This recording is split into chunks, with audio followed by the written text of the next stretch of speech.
Hello there, you're watching Eye on Africa now here on France 24. Our stories for you tonight. Gambia's army chief pledges allegiance to defeated President Yahya Jammeh, saying the long-term ruler has the loyalty and support of the Gambian armed forces. Using the internet to improve public health. That's the idea of one Cameroonian doctor who's pioneering web health tutorials. And the bittersweet taste of Madagascar's chocolate industry revealed. We look at how locals are struggling to reap the benefits of their renowned cocoa crop. Thanks for joining us. I'm Catherine Norris-Trent. We're starting off in Gambia, where the army chief has reaffirmed his support for defeated President Yahya Jammeh, the long-term ruler who lost in elections back in December. Initially, Jammeh had accepted his defeat to opposition candidate Adama Barrow after 22 years in power, but he then backtracked and is now refusing to stand down. Well, the army chief, General Usman Badji, pledged allegiance to Jammeh Wednesday in a letter published in a pro-government newspaper, offering him, quote, the unflinching loyalty and support of the Gambia Armed Forces. Well, Gambian journalist Sheriff Bojang Jr. joined me from neighbouring Senegal for some more analysis on this. I'm not surprised. I don't think many Gambians are surprised. Here is a man who came out just a few hours after the election results were declared, and he joined the jubilant supporters of the Adama Barrow and said that, this is the will of the Gambian people. And he declared his support to the new regime, the incoming government and the people of the Gambia wholeheartedly. Nobody asked him to do so.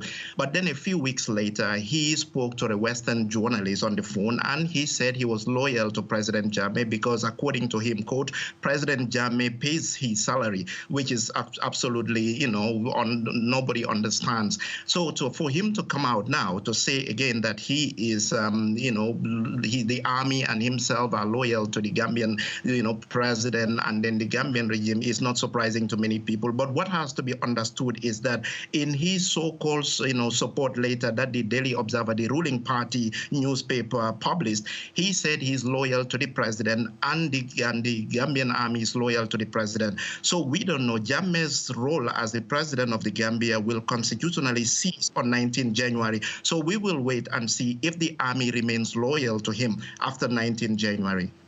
Now, what is the significance of the army's support? We know ECOWAS, the West African regional bloc, has troops standing by. Well, the role of the army is key. This is the only weapon that Jammeh can use in his attempt to hang on to power. As you might know, inside the country, I'm comfortable to say that he has no authority, no mandate, for example, to carry on as president. We've seen groups, we've seen local organizations, we've seen civil society organizations that were very loyal to the government, to Jammeh, that were campaigning with Jammeh, that will always tell him what he wanted to hear, shifting allegiance, joining the incoming president, Adama Barrow, to show solidarity, to tell Jammeh to step down. So, in the absence of national support, he has lost support in the country, his power base everywhere. So the army will be the only resource, the only option available to him, in order for him to try and stay onto power, even though I believe that is not sustainable and it's not going to happen. How powerful is Gambia's army as an institution?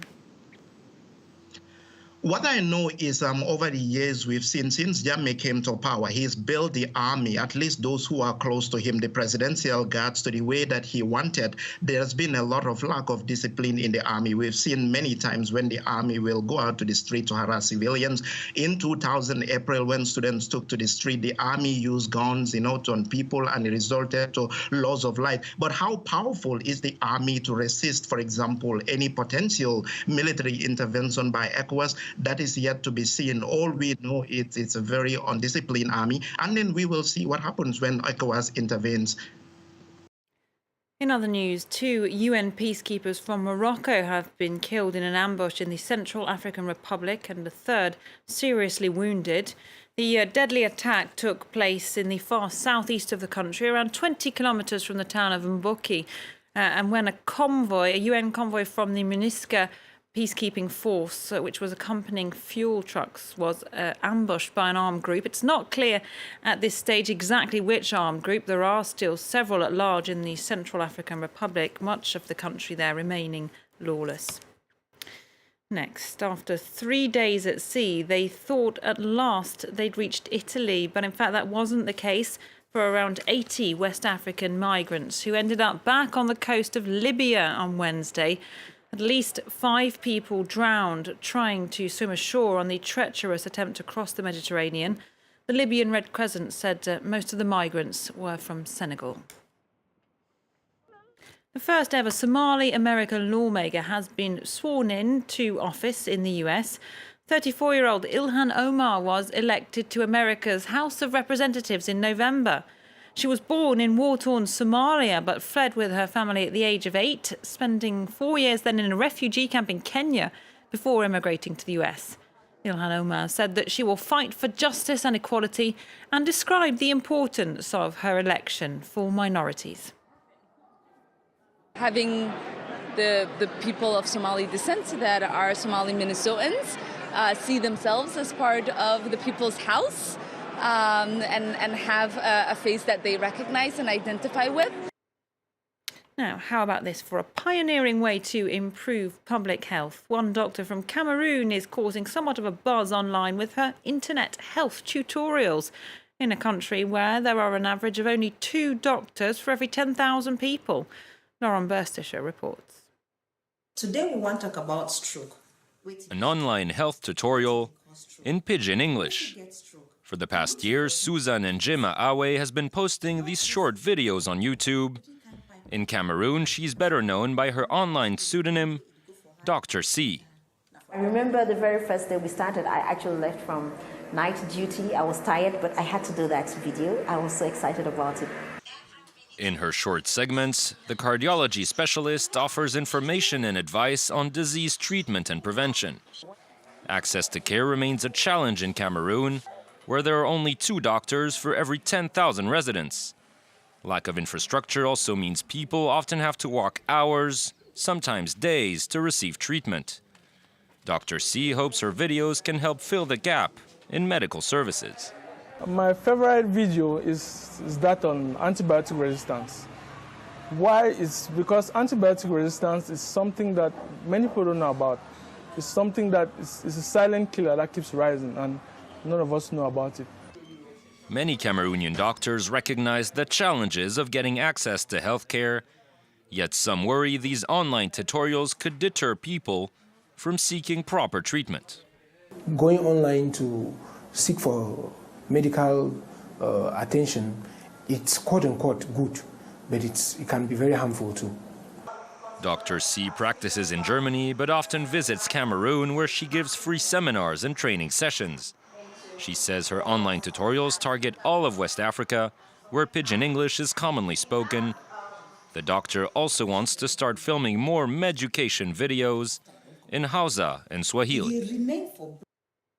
Now, chocolate from Madagascar is renowned as some of the finest in the world and sold for up to 50 euros a kilo rather. But even though 7,000 tons of cocoa are produced on the island every year, local people are finding it hard to reap the benefits. Take a look. Some of the world's finest chocolate will be made from these cocoa pods. In Ambanja, in the north of Madagascar, cocoa trees like the Criollo are protected from diseases and mold thanks to the geography and climate of the island. Cyril is very proud of his organic certified hectare. He also grows coffee and vanilla, but cocoa is his prize crop. Cocoa is very profitable, more so than vanilla, because cocoa grows all year round. Life in Ambanja would be very difficult if it wasn't for cocoa. After the harvest, the seeds are collected and sold to big companies via local cooperatives, which turn them into beans through a process of fermentation and drying.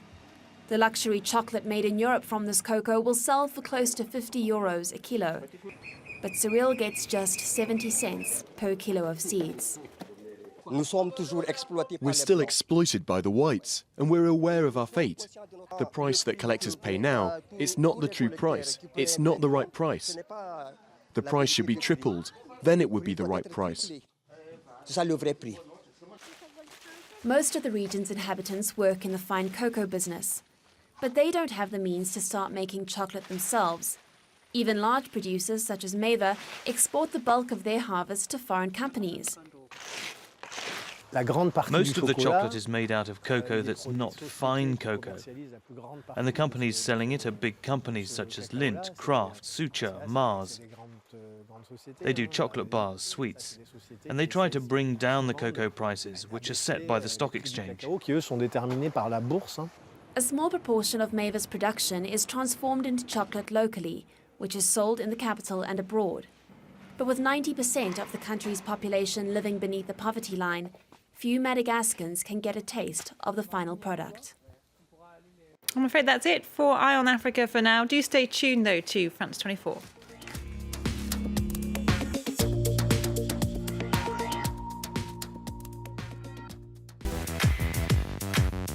People and Profit, presented by Stephen Carroll.